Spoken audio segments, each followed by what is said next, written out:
الحمدللہ رب العالمین والصلاة والسلام علی رسولہ الکریم اما بعد فاعوذ باللہ من الشیطان الرجیم بسم اللہ الرحمن الرحیم۔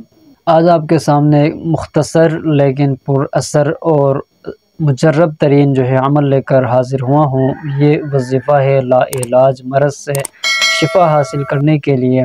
اگر آپ کے دوست احباب میں، رشتہ داروں میں یا جان پہچان والوں میں کوئی ایسا شخص ہے جس کے مرض سے یا جس کے علاج کرنے سے اطباء، ڈاکٹرز اور روحانی معالجین عاجز آ چکے ہو، اس کا علاج نہ ہوتا ہو، تو اس شخص کے علاج کے لیے مجرب عمل لے کر حاضر ہوا ہوں۔ انشاءاللہ تعالی اس وظیفے کے اوپر آپ عمل کریں یا کروائیں گے تو اللہ رب الجلال ضرور ضرور اس مرض سے شفا عطا فرمائیں گے، بشرطے کہ اس کی موت کا وقت قریب نہ آ چکا ہو یا اس کی موت کا وقت نہ آ گیا ہو، تو اللہ رب الجلال ضرور شفا عطا فرمائیں گے۔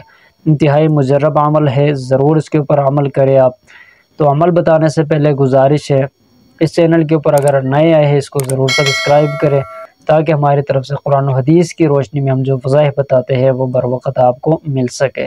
تو آپ نے عمل کون سا کرنا ہے؟ اللہ رب الجلال کا نام یا اللہ یا اللہ یا اللہ، اس کو آپ نے بکثرت پڑھنا ہے۔ بکثرت سے مراد آپ نے 300 سے اوپر اس کو آپ نے پڑھنا ہے۔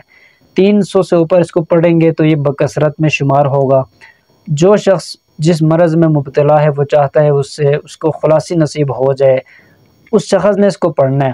اگر وہ زبان سے نہیں بول سکتا، وہ اپنے دل و دماغ میں اس کو سوچے، 300 400 مرتبہ اس کو روزانہ سوچے، اللہ سے پھر دعا کرے اپنے صحت یابی کے لیے، تو اللہ رب الجلال ضرور ضرور شفا عطا فرمائیں گے، تندرستی عطا فرمائیں گے، بشرطے کہ اس کی موت کا وقت وہ قریب نہ آ چکا ہو۔ اگر آپ کے رشتہ داروں میں، دوست احباب میں کوئی بھی ایسا شخص ہے جو لا علاج مرض میں مبتلا ہے تو شیئر کر کے اس پیغام کو، اس وظیفے کو لازمی ان تک پہنچائیے، صدقہ جاریہ کی نیت سے پہنچائیے۔ انشاءاللہ تعالی بہت زیادہ آپ کو فائدہ ہوگا۔ تو اللہ رب الجلال تمام جتنے بھی بیمار ہے آپ کے دوست احباب میں، رشتہ داروں میں، سب کو شفائے کاملہ عطا فرمائے۔ السلام علیکم ورحمۃ اللہ وبرکاتہ۔